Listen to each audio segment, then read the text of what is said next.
Cláudio Karsug, Grande Prêmio da Itália. Sei que Monza tem um lugar especial no teu coração. Foi uma corrida mais ou menos como a gente imaginava. O Hamilton tendo mais um final de semana realmente muito bom.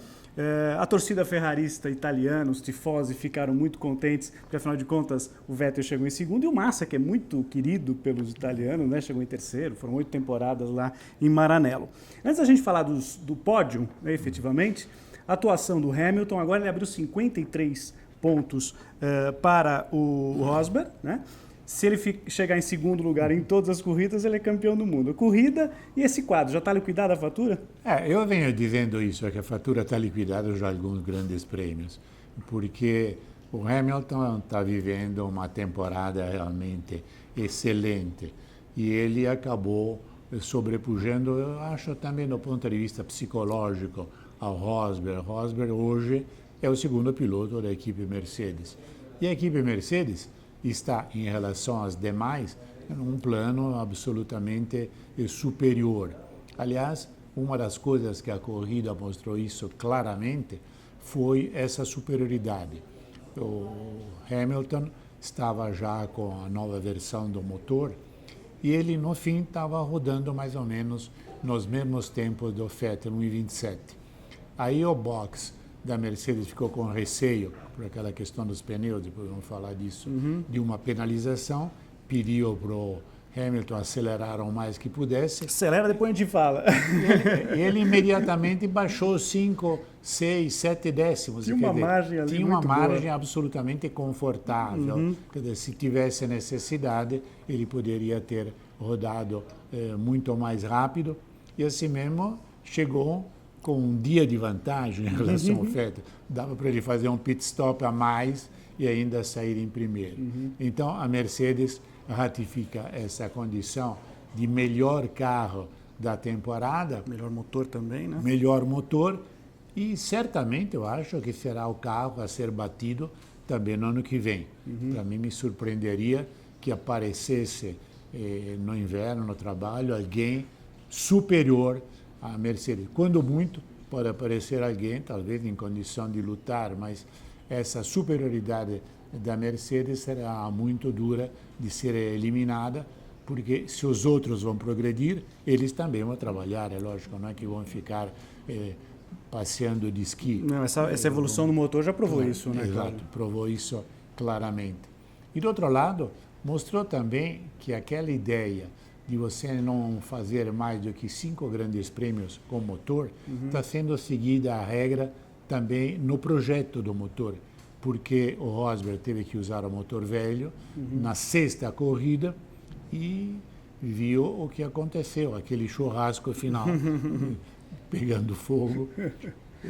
Uma cena não muito comum da gente ver, Sim, né? Mas não é muito todo comum. Equipamento, por melhor que seja, tem a sua durabilidade, Claro. não tem jeito, né? Claramente o pessoal da Mercedes não ficou nada contente, porque não é um espetáculo muito agradável você ver teu carro queimando, mas enfim, isso mostra claramente isso, esse limite que é normal que exista. Com relação à classificação das equipes, acho que também ficou muito claro. Mercedes em primeiro, lá na frente, bem longe.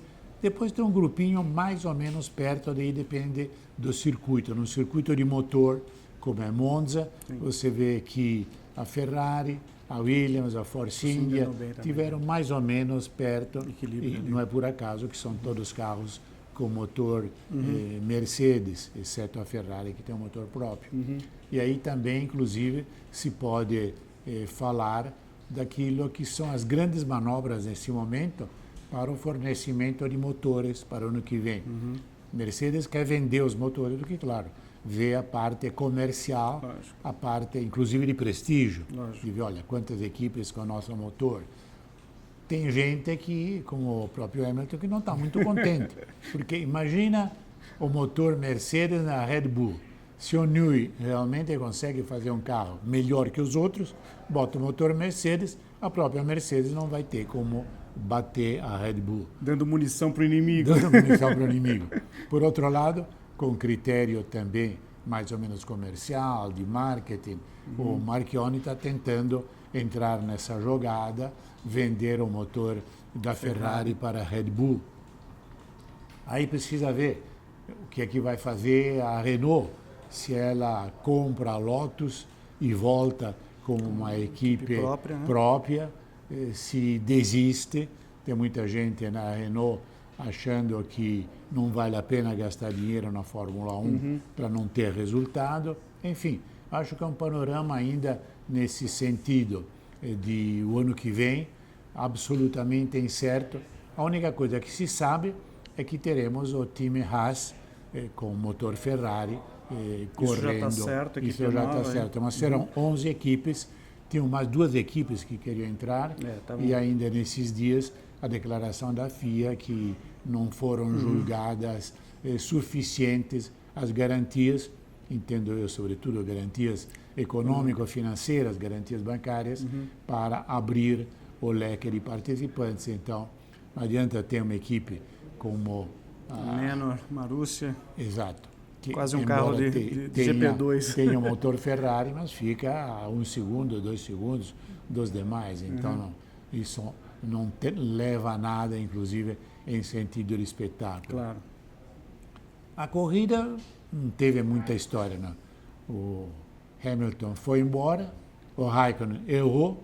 O Raikkonen era a esperança de poder incomodar um pouco o Hamilton, porque, curiosamente, em relação àquilo que se via antes, no fim de semana, o Raikkonen estava sempre mais rápido do que o Vettel. Então, se poderia pensar que ele, pelo menos, teria chegado em segundo lugar. Ele errou lá. A impressão que se tem que ele largou depressa demais a alavancazinha da embreagem. Aquilo entrou o sentido de evitar que o motor morresse, ele teve que fazer todo o procedimento de novo, e claramente acabou tendo que fazer uma corrida de recuperação. Permitiu uma bela corrida de recuperação, chegou em quinto lugar, tal, mas é claro que dele o pessoal da Ferrari esperava mais. O próprio Marchione, que lá estava, foi mais ou menos severo. Falou, não se pode admitir um erro desse. Ainda mais correndo em casa. Correndo em casa e depois que você conseguiu ficar na primeira fila. Aliás, o Vettel falou que foi o melhor segundo lugar da carreira dele, né? Porque chegar em segundo com a torcida toda ali embaixo, né, Cláudio? Claro. É muito legal, né? Não, e a torcida ficou bastante contente com o pódio, porque você vê, teve Vettel em segundo com a Ferrari. E Massa, que é um elemento extremamente querido, afinal de contas não passou à toa tantos anos na Ferrari. Tinha uma identidade muito grande, teve sempre uma identidade. Chegando em terceiro, completando um pódio. Então a festa foi muito bonita.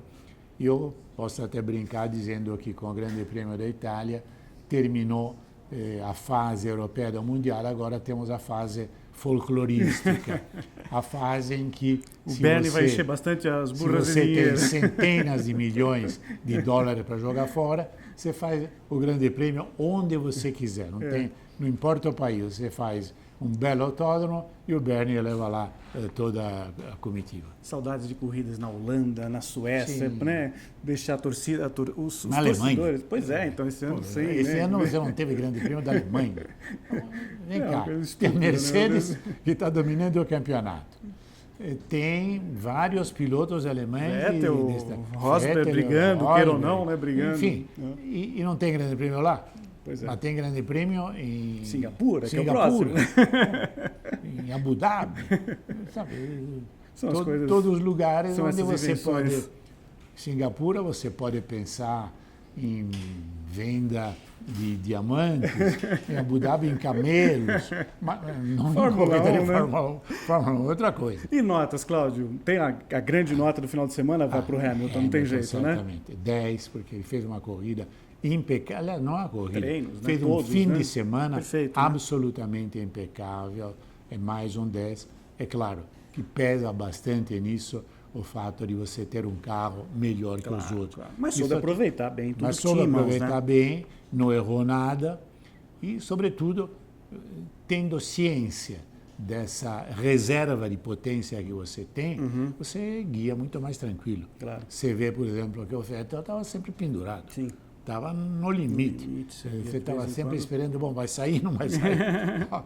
E em Monza, errar ali Sim, tem área problemática ali do lado. Não é como esses circuitos aí do Herman Tilke, que tem áreas de escape gigantescas. Sim, Monza a coisa é um pouquinho mais difícil. Tem lugares complicados, mas, no entanto, nesse ponto foi tudo bem, não tivemos nenhum problema. É verdade. E agora fica a discussão. E felizmente nenhum acidente, porque com aquela quase parada, né, do Raikkonen, podia ter um acidente muito feio, né? Podia ter um acidente.